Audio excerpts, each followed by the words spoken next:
Sunday morning, and you're in the place to be. That's right. Welcome to CSLDallas, a spiritual community deep in the heart of Texas, connecting with kindred spirits around the world. And you are invited to explore or dive right into our powerful teachings, practices, mystical experiences, and heart-opening connections. And today is a special day as we celebrate radical monism with Dr. Petra Weldes. So join us as we will learn to grow ourselves, co-create with the universe, experience joy, all while transforming the world one life at a time. So are you ready to get this party started? Well, help by bringing in the music team by getting out of your seats and putting your hands together.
Here we are in this life right here, right now. Yay!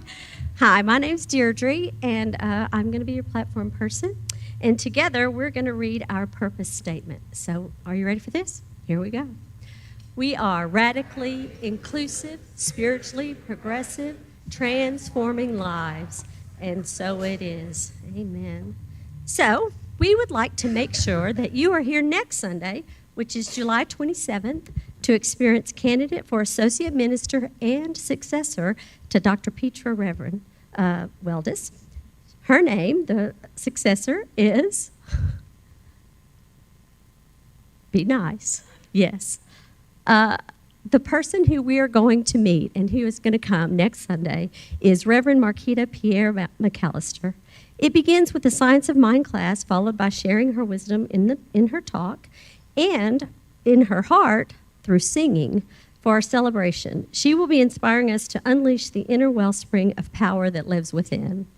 So this experience is that she is a teacher and a facilitator, and she will be here through the afternoon to help us rumble our soul. It starts at 1 p.m. This hybrid experience will take you further into inner work of spiritual inner awakening and personal empowerment. The workshop is free, and we encourage you to be here on campus or online for this very special Sunday. Everyone who attends the class, this Sunday celebration, or the workshop will receive a link to a feedback survey. We want your input, whichever of these opportunities or both that you attend. So, thank you. Thank you for giggling at me so I could calm down. We have so many amazing volunteers, and we want to say thank you to every one of you.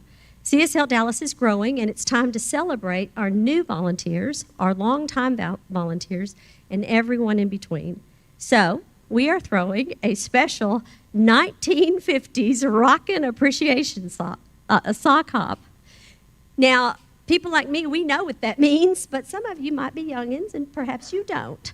So there's a song, it's like, and at the hop, hop, hop, let's go to the hop, because you can rock it and you roll it. Well, anyway, our volunteers do all of that. And there's one that says, and you can even stomp and you can stroll it. So that's what kind of volunteers we have. They stroll right in, they stomp it right down, they rock and roll it. And we, yeah, see, she's back here rocking and rolling because she knows about this hop thing too. Anyway, we're going to celebrate with hot dogs and hamburgers, which will include vegan and gluten-free. And for those of you who are not back from the 50s, no, I'm just kidding. I don't know that. Did they do that in the 50s? Okay. Vegetables. We ate vegetables. So we'll have ice cream sundaes and root beer floats. There will be dancing to 50s music in the meditation hall. There will be games like Twister. I hope that does not deter you from coming. You never know what could happen in Twister. My husband has just given me a look like we are not playing Twister. Okay. So you can play Twister.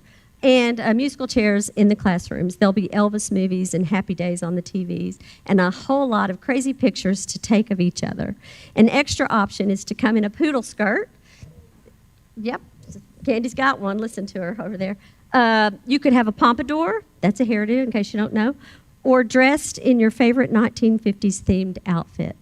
Everyone is invited, whether you are a volunteer or just a favorite of the 1950s, or you just want to rock it and you want to stop it. And you can come in an outfit. Let's see. We love to party, and this one is for you, and it's on Sunday, August 3rd. We'll provide everything. There is no need to RSVP, and childcare is provided. So, unless you're out of town, come on, let's see how you play Twister. Come on in on August 3rd. So, now I'd like to introduce Twyla so she can come and speak to us about the next volunteer opportunities that may become available. Come on up here, Twyla.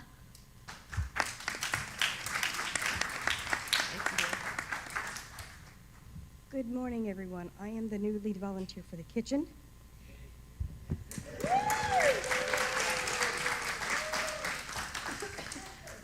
When I got here, Petra was encouraging fostering community and togetherness. And in that vein, I cannot run the kitchen by myself, which means I need any volunteers that want to give their time, their donations, their food. I will have sign-up sheets after service available, and you can help in whatever capacity you are capable. We here at CSL love our community and feeding everyone, body, mind, and soul.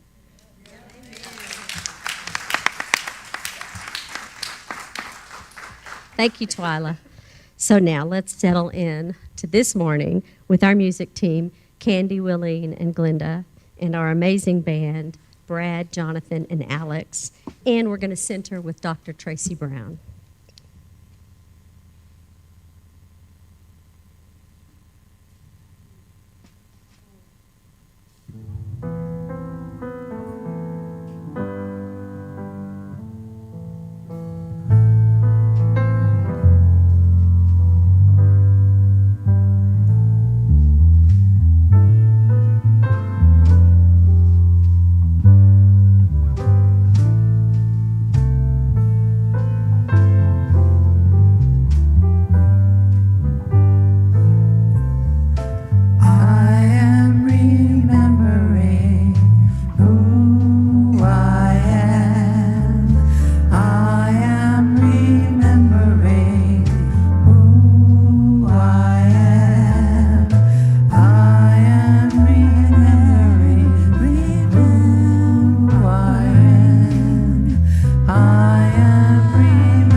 remember.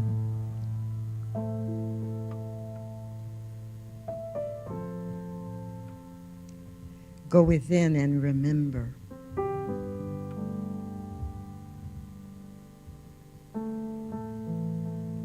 There is one infinite intelligence, and it is the creator of all life.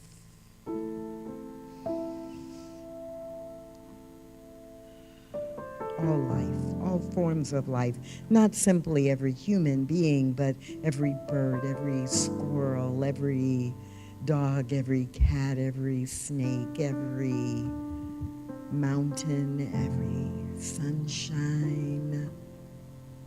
And I remember now that I am a part of all of that. Remember.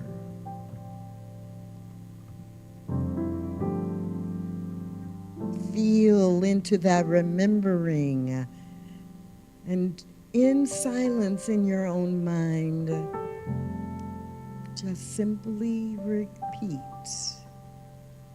I am remembering who I am. I am remembering who I am. I am remembering who I am, and what I know is true is that as each one of us remembers that, collectively, all of us together remember that we are the expression of God, of spirit, of the universe, that we come together in this moment, right here, right now, to breathe together, to pray together, to speak together, to laugh together, to cry together, to hug each other, to be in community together, whether in person or online and virtual. There is one community, there is one life, and each one of us is a part of it. Yes? Remember. And use this time that I claim and declare as goodness expressing to remember. The goodness seeks to express through each one within the sound of my voice. Let us be the goodness of life today and every day. And let us anchor this truth together by saying Ashe, Aho, Amen, Shalom, and so it is.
work if you don't feel it, okay? You know.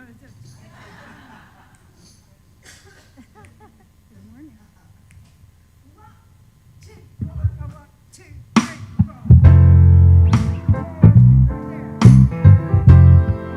That's right.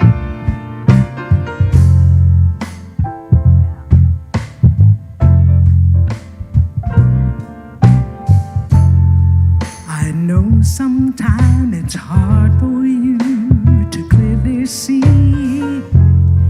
just how you're gonna keep it together. Your obligations and responsibility, how you're gonna make it manage, how you're gonna make it work this time. Well, let's get to the truth of it. You are much, much more than this. Haven't you heard? Haven't you heard? You're the light lighting up the world. Haven't you heard? Haven't you heard? In you there's no darkness. Haven't you heard? Haven't you heard? You're the bread, the wine, the word. Haven't you heard? Haven't you heard? You're the light of the universe.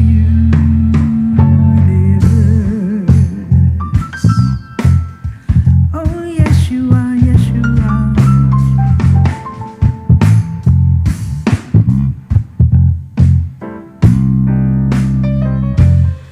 Now I know sometimes it's hard to hold your head up high and show the world you've got it together. And you think of things that make you wanna run and hide. Who would love you if they knew? Oh, who is gonna be there to understand? Well, now let's get to the truth of this. You are loved much more than this. Haven't you heard? Haven't you heard? You're the light lighting up the world. Haven't you heard?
Andy Williams. We've been looking for months for a place for that song. It's perfect today. Thank you so much, Brad.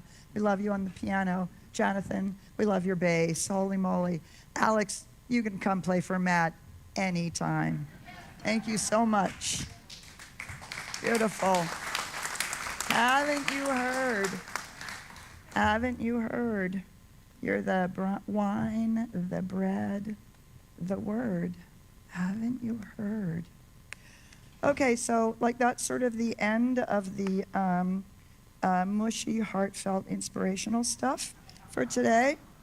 So I hope that just resonated with you. Because today we are finishing up our talk about freedom through radical spirituality. Because science of mind is nothing if it is not radical spirituality. And and so this is also the opportunity for you to see what goes on in Petra's brain. So this is a very intellectual, somewhat academic talk. A lot of information, so buckle your seatbelts and let your heart be open so your mind can listen. And this is radical spirituality.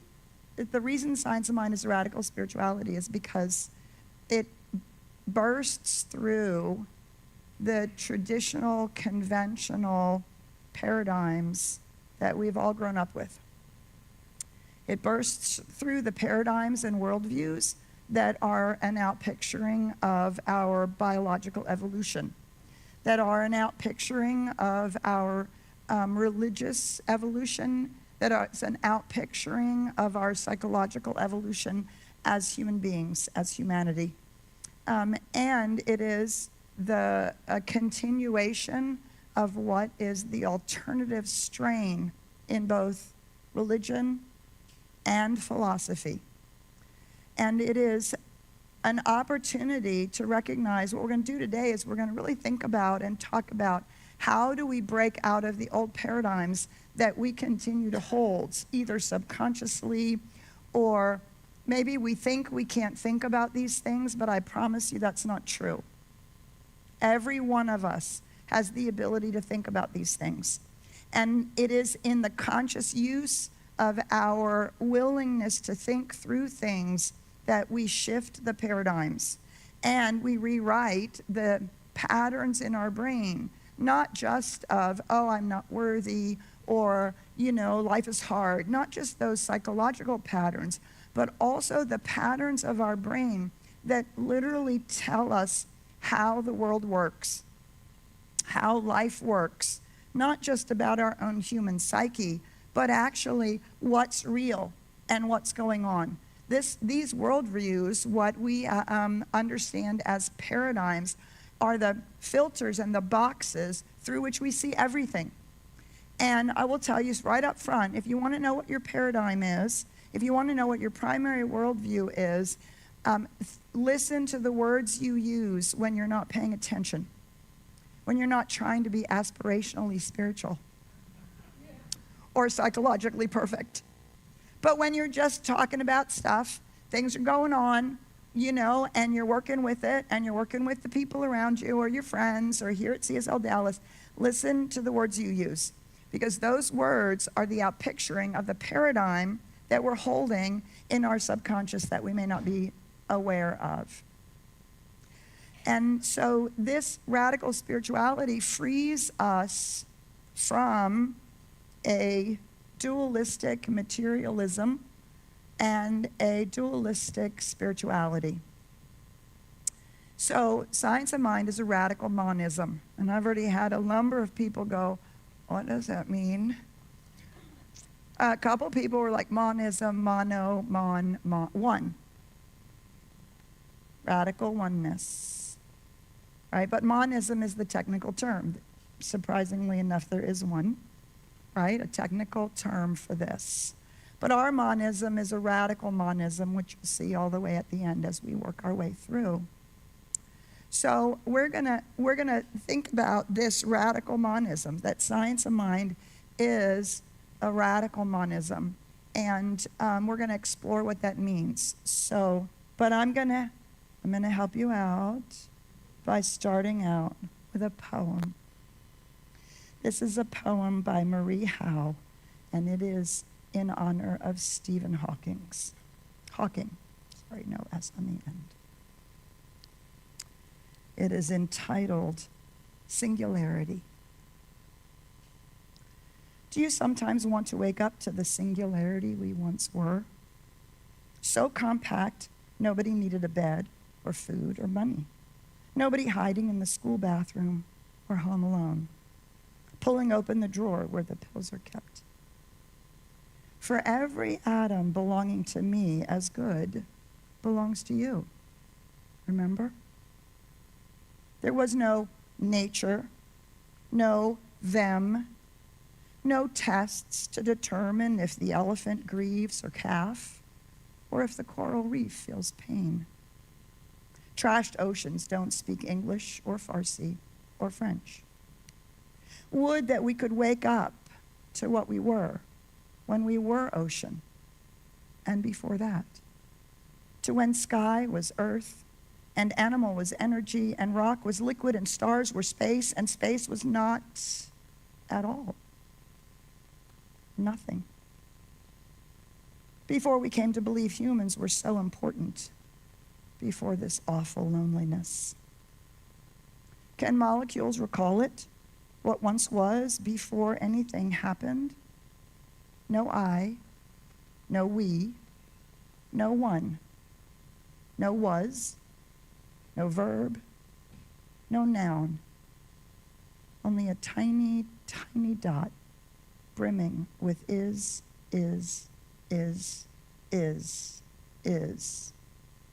all, everything, home.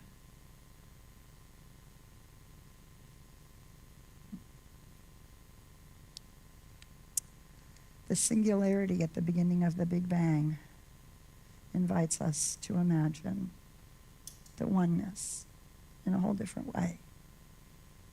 The oneness of everything. So we're going to talk about, for a moment, we're going to talk about how we get to this evolution. How does this evolution of humanity's spirituality and understanding of not only who we are, but what's going on?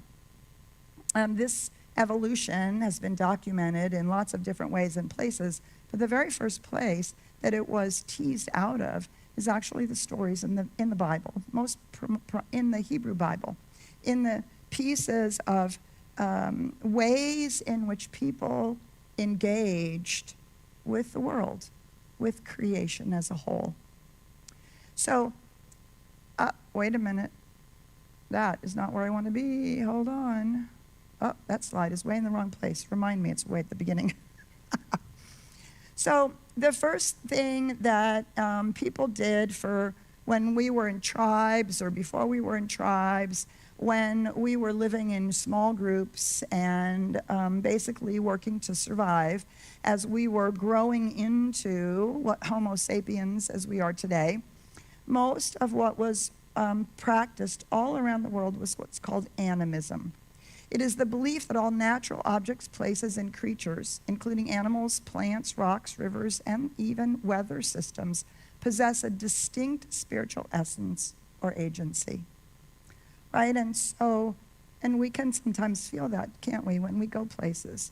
We recognize that there's something about this particular place in the woods, or there's something about this particular moment as we're walking through life, or there's something about even our pet, or the way in which we have been taught that the indigenous people all around the world had honored the animals that they needed for food, but also took for spiritual medicine. And it is this idea that all of life is animated, all of creation is animated, and as human beings, we began to want to have a relationship with that, partly because it's so amazing, and partly also because it can be so destructive. And so we learned to create offerings and rituals and things that we could appease the thunder gods, or we could call for rain, or we could bring in the animals so that we could eat, right? And so this relationship between us and creation was sacred and empowering. Out of animism, over the centuries, millennium, came polytheism. Polytheism was also grew up all over the world in all different kinds of cultures and spiritualities. Polytheism involves the belief in and worship of multiple gods and goddesses, each with distinct roles and attributes. So think of, your 8th grade ancient civilizations class, if you had one, I did, and you learned about the Roman gods, and you learned about the Greek gods, and all the gods and goddesses of the Hindu traditions, and all the many, many places where polytheism has come up. And so what has happened in polytheism is that the idea that there are spirits animating, or that everything is alive with a spirit that's animating it, has actually moved out of creation and into a larger space. And it's polytheism because the infinite, it's infinite. And it's really hard to have one name or one word to capture all of its ways of being in the world, all of the ways in which we experience the impact of life on us. And so now, rather than appeasing a particular stream so it doesn't flood our crops, or dancing for the rain, now we're engaging with the essences or the impulses behind all of that. And so we have the war god and Ares or Mars, and the love god Venus or Aphrodite, and we have all these different, in Hinduism we have Ganesh, the god that helps us through obstacles, that provides opportunities and ultimately brings us to prosperity. Because in polytheism, we recognize that the universe and the infinite is so huge and vast, and we still feel very small. And we need to build a relationship. And then we need people who will help us manage those relationships. So out of polytheism in the West, emerged monotheism. And so monotheism is that then sort of next higher idea or a developmental idea that actually really is true, that all of these are not actually separate gods. They're actually all recognitions of one creator, one spirit, one God. Monism is the belief in and worship of one supreme singular God who is responsible for the creation and governance of the universe. Interestingly enough, monotheism actually grew up primarily in the West and Middle Eastern cultures. And that push in our Judeo-Christian culture coming out of, the Egyptians, they also had polytheism, Greeks, Romans, but somewhere in there was this recognition that there's actually something more going on. Monotheism, a singular God, one God, right? The statements from the Jewish tradition, from the Islamic tradition, all bring us to this idea that there is one supreme God, even though we might have a lot of names for that. In Islam, of course, there are 99 names for God. In Science of Mind, Ernest Holmes, we counted them one time in the education group that I was a part of at CSL. There's 142. And if we were still polytheistic, we would give each of those names a form. We would turn it into something that would help us understand and engage with that aspect. So in Science of Mind, we might think about intelligence or love or divine order, divine right action, creation, the creative process. Each one of these things, if we were polytheistic, would be cloaked in a form that we could engage with. And in monotheism, all of that is brought under the rubric of a single God, a divine entity that is the creator, that is running everything, that is in the Jewish tradition is still working itself out through the history of the people, right? But is very much present. And of course, we have the idea of the omniscient, omnipotent, and omnipresence of the one. So both creator, but also supporting its creation. Monotheism. And then we come to monism. Monism is a philosophical and metaphysical view that all of reality is ultimately composed of a single fundamental substance or principle. A single substance or principle. So I want you to take note of the word or, okay? In monism, there are many places where monism is has shown up over the years, over the centuries, as humanity has developed. Okay, but what's different between monism and monotheism and polytheism? What's different? It's that little word that's missing from monism, and that is the word theism. Theism is the belief that one or more gods exists. In this way, theism is a belief that all things that exist and are finite are dependent upon the existence of one or more supreme divine entities. So theism implies that that thing which we call spirit is identifiable as a being with shape and definition, which of course, as many of us have over the years as we've developed, recognized that so much of the God that we hear about is actually made in our image and likeness instead of us being made in its image and likeness. Because what do we do? What did they do in polytheism in the Greeks and Romans? They made them super beings, superhumans, and they made them with all the same human foibles that we have, all the wars between the gods and goddesses and all the impropriety outside of the family home, all of that, right? They gave them all human characteristics because they were each seen as a being. And in monotheism, you have a supreme being. In polytheism, you have different beings. But the idea is that there is a single being that is what we would call the creator, the maker, the fundamental thing that this is all about. So, this is where my brain goes, okay, theism, well, there's a lot of other words. We'll just go through them reasonably quickly. Maybe these are words you know, maybe you haven't heard. Theism, there's also this thing called deism. It is a belief in the existence of a supreme being, specifically of a creator who does not intervene in the universe, accepting the existence of the creator on the basis of reason, but rejecting belief in a supernatural deity who interacts with humankind.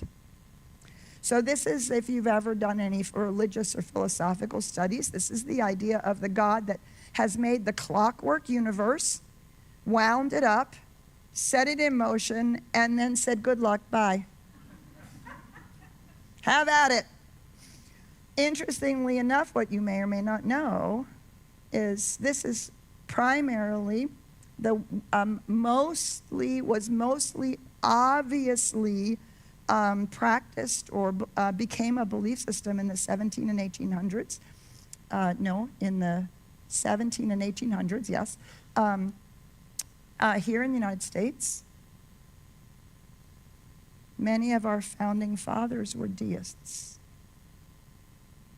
Not theists, not monotheists.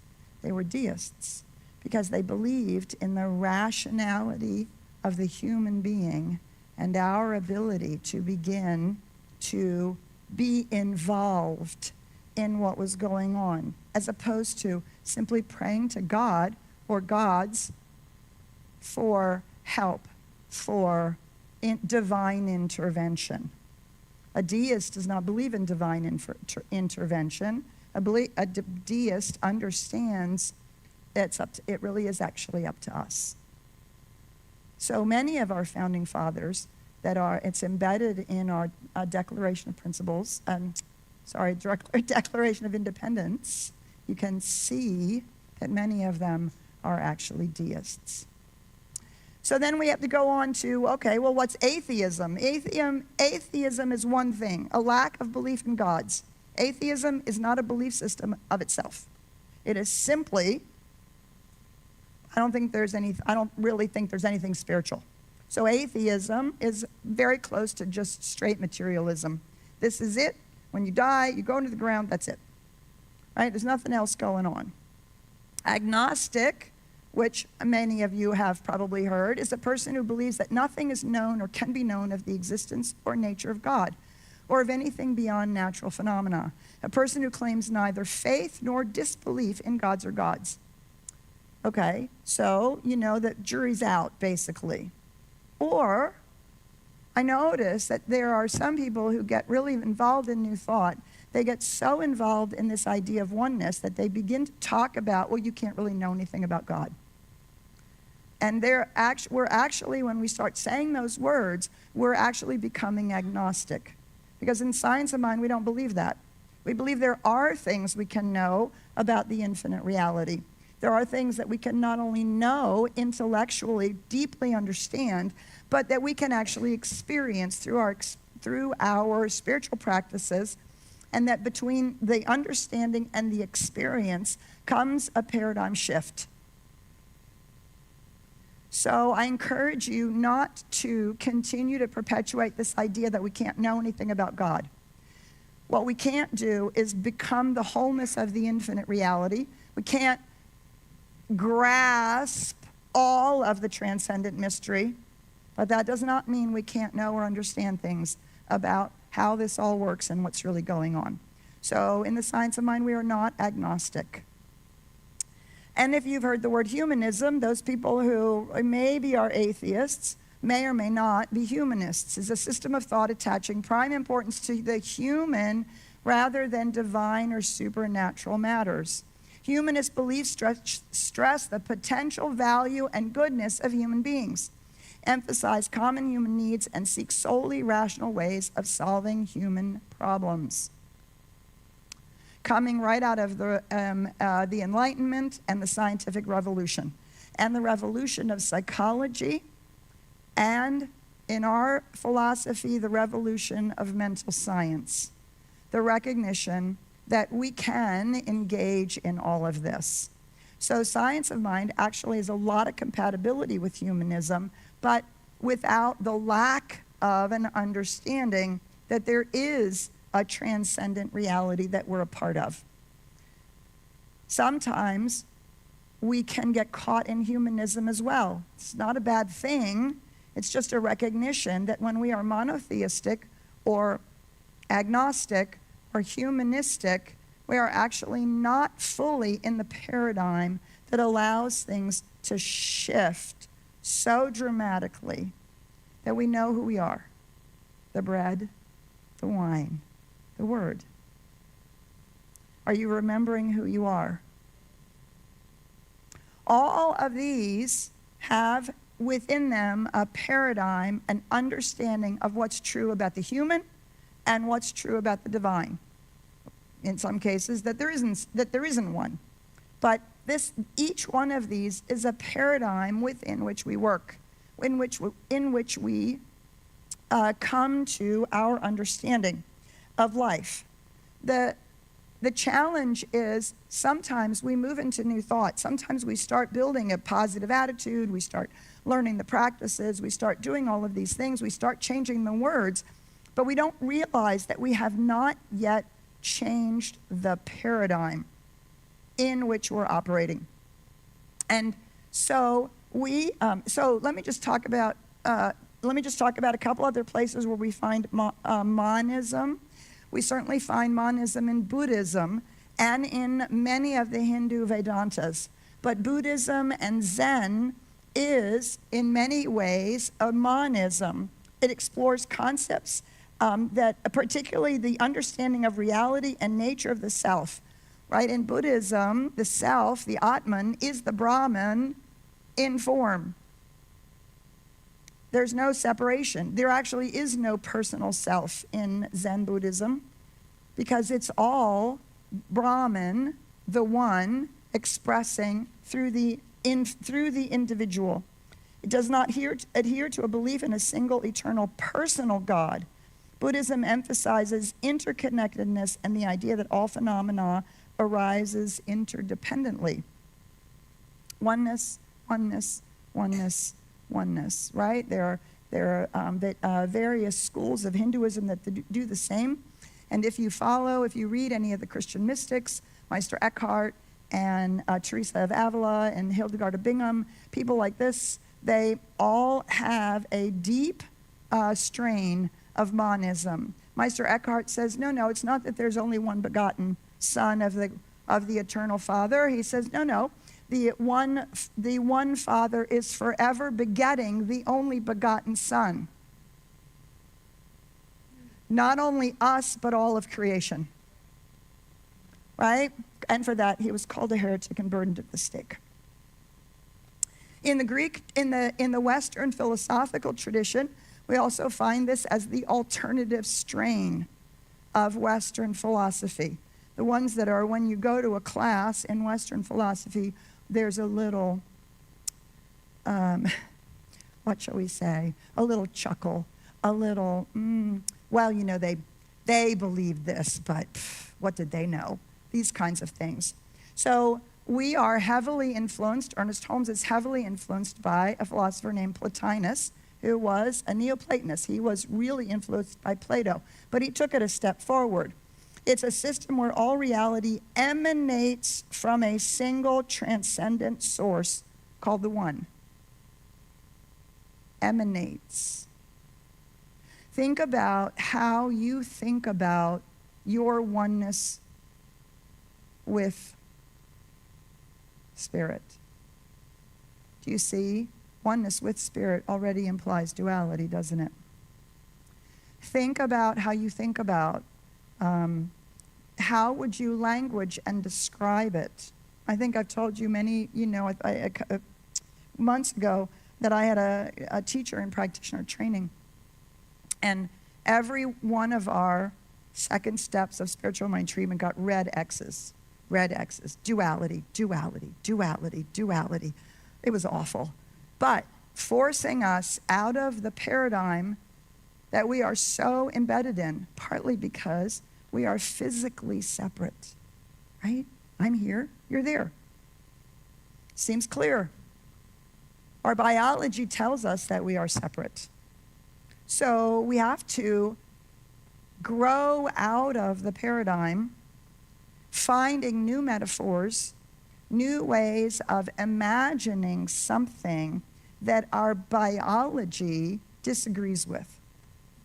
Now, the minute that you start doing energetic work, things start to change, don't they?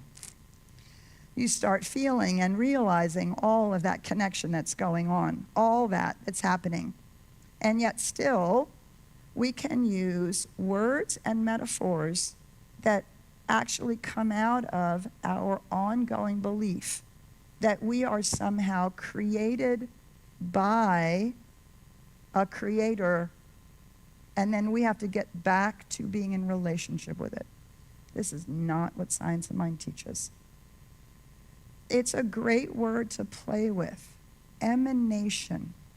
So all the light in this room is emanations from each one of the sources of light. Do you see? It's a brilliant word to take into your meditation.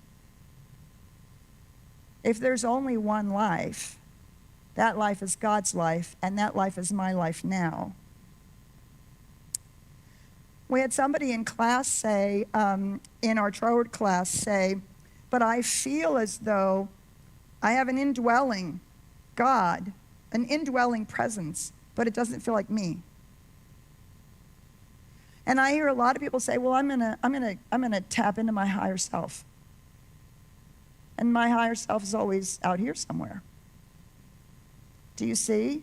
Do you feel the subtle dualism that continues to exist in these statements?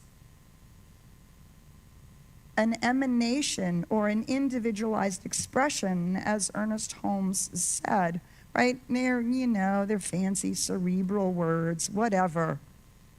Meditate on them. What does that really mean? How does that feel? What would it be like if that were true? One of the most maligned philosophers in the Western tradition is Spinoza, and he actually did a whole mathematical proof that mind and matter were the same, that God and nature were the same, were one. His stuff is brilliant. After you get to about the seventh proof, it hurts your brain. You don't want to go any further than that unless you're really serious, right? But and into the 20th century, Hegel and Schrödinger. Remember Schrödinger's cat? The cat's in the box. Is it alive or dead? You don't know until you open the box. Right? Monism has become more and more prevalent in the Western tradition. So I feel like I've lost a slide. I think I have. Okay, I don't have a slide about this, so not sure what happened. The other word that you hear, especially if you read Ken Wilber and people like that, if you read Alan Watts or people like that, right, comes the word non-dualism. Non-dualism. And it is related to monism. And it is a remembering that even in monism, we can have dualism. So let's go back. Monism is a philosophical and metaphysical view that all of reality is ultimately composed of a single fundamental substance or principle. So you have to pick one or the other. Right? And this is what monists fight about. Is it a principle? Is it a substance? So for the beautiful poem we read in the before, singularity, that's about a one substance. The quote from Meister Eckhart, that's about a one principle. But notice the or. So this is from Ernest Holmes. The basic proposition is the universe in which we live is a combination of love and law, or divine presence and universal principle. We may call it a spontaneous self-emergence and a mechanical reaction, or the thing itself and the way it works. So what's different? There's no or. Everything we do, say, and teach, our methods of treatment and procedures, all is based not on a duality, but on a dual unity, or a two-sided unity of one and the same thing. Oh, it hurts your brain to think about, doesn't it? Everything in science of mind resolves itself ultimately into the paradox of both and. This is why it's called radical monism, because it absolutely understands that this oneness is non-dual. It isn't about whether it's all one material thing or all one principle or spiritual thing, right? For Plotinus, it's all spiritual. And this emanation, it's just a reflection. It's a little bit illusory. It happens in Buddhism. This is just an illusion. It's not really real. It's not, don't get too hung up on it because there's actually something more important going on. You see, it's a radical monism because everything is included. All of creation, all of substance, and all of principle. All a part of the whole. Okay, this is what's expressed in our Science of Mind teaching symbol. This is a picture of reality.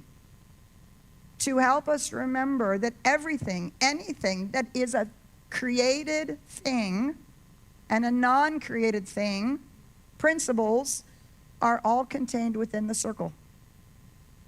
There's nothing outside the circle. Okay, that's another brain bender, right? And there's a beautiful quote. We don't know who it's from. No. Oh, here's my slide I was looking at for. Monism, a non-duality, is a philosophical and metaphysical view that all of reality is ultimately composed of a single fundamental consciousness, which is both substance and principle. Right? We started to play with E equals MC squared as maybe a metaphor for what we're talking about. Where does that leave you? Where does that leave me? Where do we fit into this? So when you take a class from me and I ask you, well, where are you on this map, this map of reality? So many people say, well, I'm in the bottom part. I'm in creation. No. This is a map of the universe, and it's also of the cosmos, of the macrocosm. It's also a map of the microcosm. That place where consciousness wakes up to itself and has an organ through which it can see and experience itself as a co-creator. Not managing the universe, but participating in our own lives. Do you see? And we talked about this last week. This is the shift in identity. Not God out there, spirit out there, higher self out there, indwelling spirit here, and then me, human with flaws and foibles and all of that. So I have come to love the word spirit human. One word, like wave particle. Right? They no longer wonder, is it a wave or is it a particle? They have no idea. It's both. It's a wave particle. Sometimes showing up as a wave, sometimes showing up as a particle. They no longer separate those words out. Wave particles, spirit human. The humanity of us is the individualized expression of the one showing up as individuals. Getting to express, co-create, give the gift, contribute, make a difference, create things that move the evolution of humanity and life forward. Of course, we can see that it gets to be used destructively too, which is why we do our spiritual practices and why our ethics say, harm no one. This is the best quote about non-duality and monism that there is. It's attributed to all kinds of people, so nobody actually knows who said it. God is a circle whose center is everywhere and whose circumference is nowhere. Take that into your meditation. Play with it. Let it play with you. Imagine how far you could stretch your consciousness out if it had no ending. What if it went beyond the physical universe, the 13.8 billion years of the physical universe? And what if you're a center, and you're a center, and you're a center, and you're a center, and you're a center, and you're a center? Well, where's the center? Yes. Do you see? This is what's radical about the science of mind. Now, we don't go around walking around going, I'm God, isn't that cool, I'm God.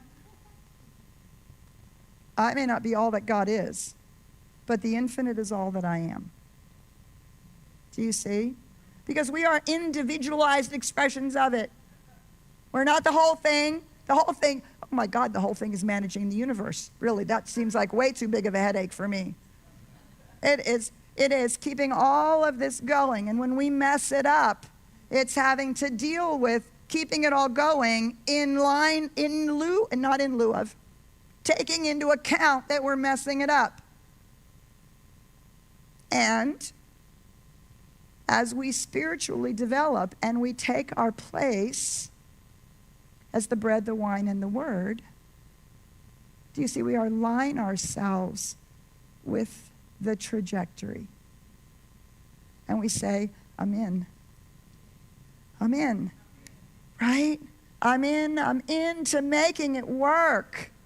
To align with love and truth and beauty and wholeness and oneness and inclusivity and making and creating things that have never been made or created before, but that add something whether it's a child or a piece of art or a new business or whatever it is.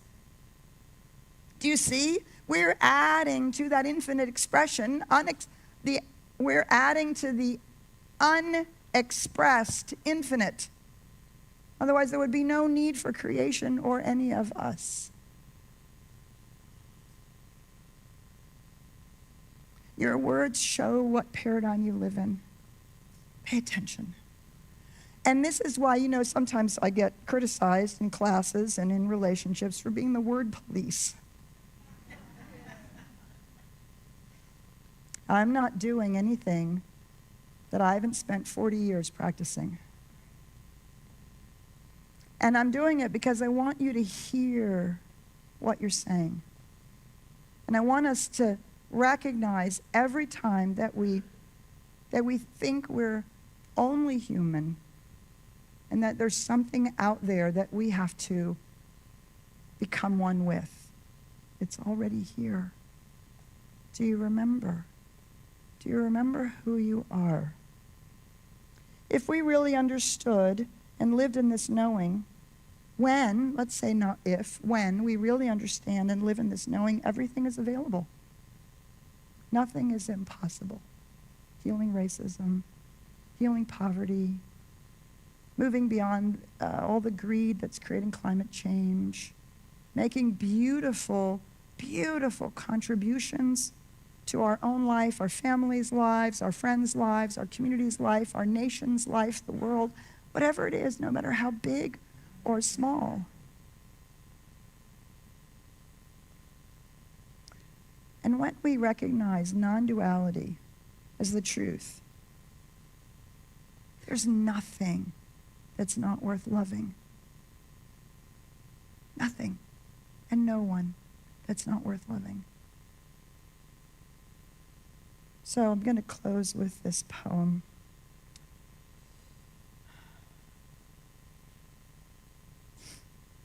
By Maya Angelou. A brave and startling truth. We, this people on a small and lonely planet, traveling through causal space, past aloof stars, across the way of indifferent suns, to a destination where all signs tell us it is possible and imperative that we learn a brave and startling truth.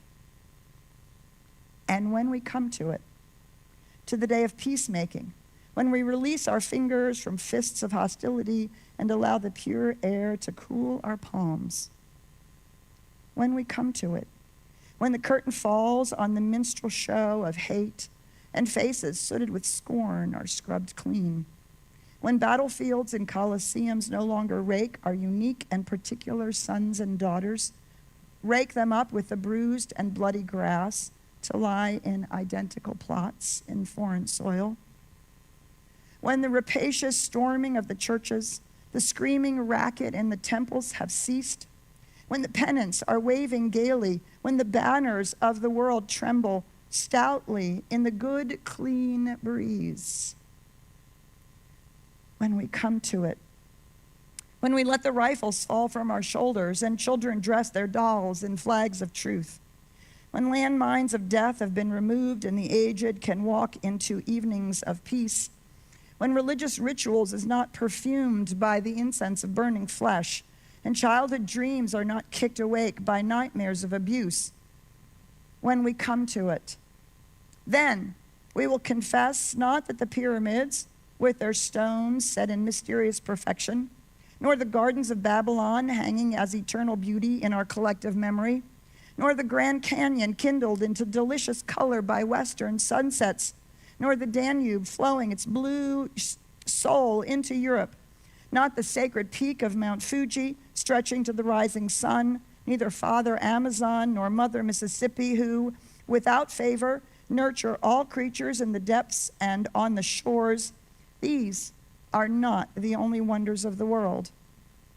When we come to it, we, this people on this minuscule and kithless globe, who reach daily for the bomb, the blade, and the dagger, yet who petition in the dark for tokens of peace. We, this people on this mote of matter, in whose mouths abide cankerous words which challenge our very existence, yet out of whose same mouths come songs of such exquisite sweetness that the heart falters in its labor and the body is quieted into awe. We, this people on this small and drifting planet, whose hands can strike with such abandon that in a twinkling life is sapped from the living, yet those same hands can touch with such healing, irresistible tenderness that the haughty neck is happy to bow, and the proud back is glad to bend. Out of such chaos, of such contradiction, we learn that we are neither devils nor divine. When we come to it, we, this people on this wayward floating body created on this earth, of this earth, have the power to fashion for this earth a climate where every man and every woman can live freely without sanctimonious piety, without crippling hate. When we come to it, we must confess that we are the possible. We are the miraculous, the true wonder of this world. And when, and only when, we come to it. So it is.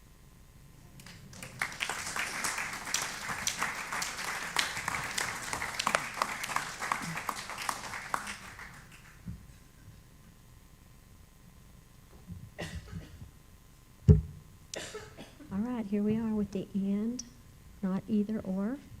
So let's do and together through our giving. This is the time when you can give to CSL, which keeps this body here rolling and going. And this is our abundance of affirmation. So let's say it together. My life is governed by divine intelligence and inspired by divine wisdom. I have confidence in the future and enthusiastic expectation of good things to come.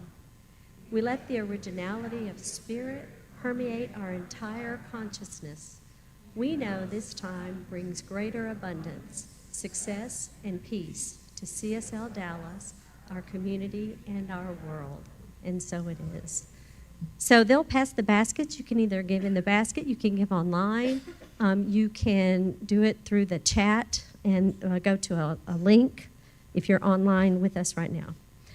So if you're here for the first time, we would like to welcome you.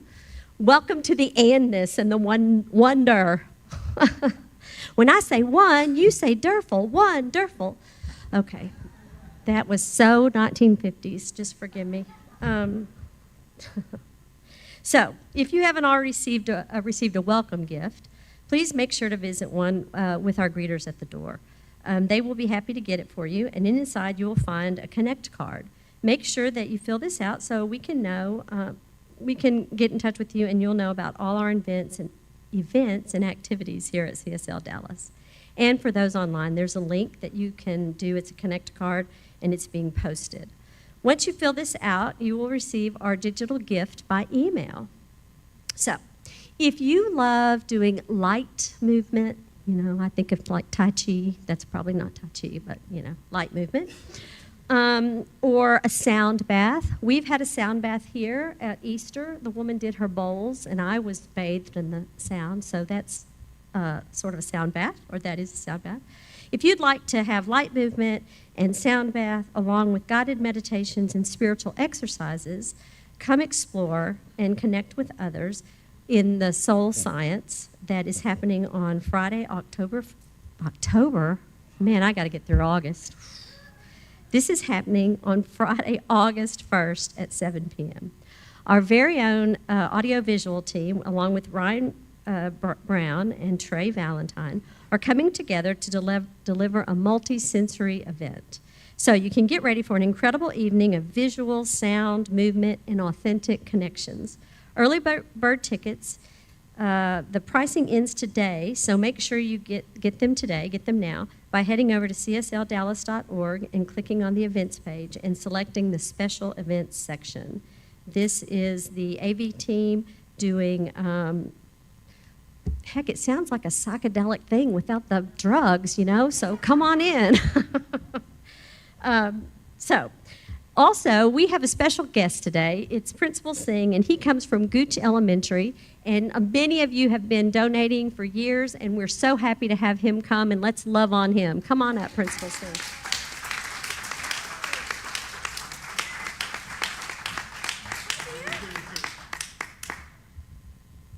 Thank you all for everything you do. Thank you for that wonderful talk. It was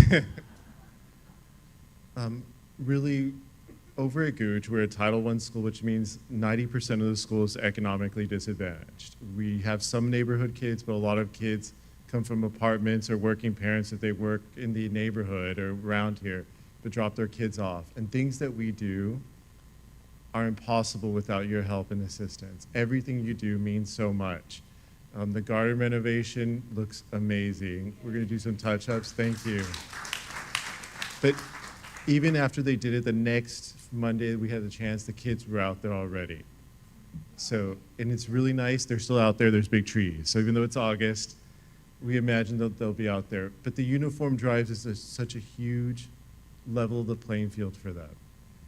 You know, because kids who don't have a lot, who don't have new things, new shoes, new clothes, it doesn't matter. They go to school, everyone's in uniform. You can't tell the haves from the have-nots. So that's what is so important about the uniform drive and everything you do for it. And I'm just so, so grateful for everything everyone here does and everything you do for our community. So thank you so much.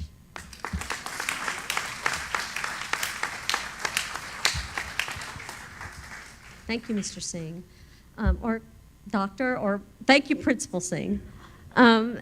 And now, as always, Can we tell them how to, so to donate, Yeah, here. right? So to donate, go to the CSL Dallas website, and you can pick up as guest, or if you have an account.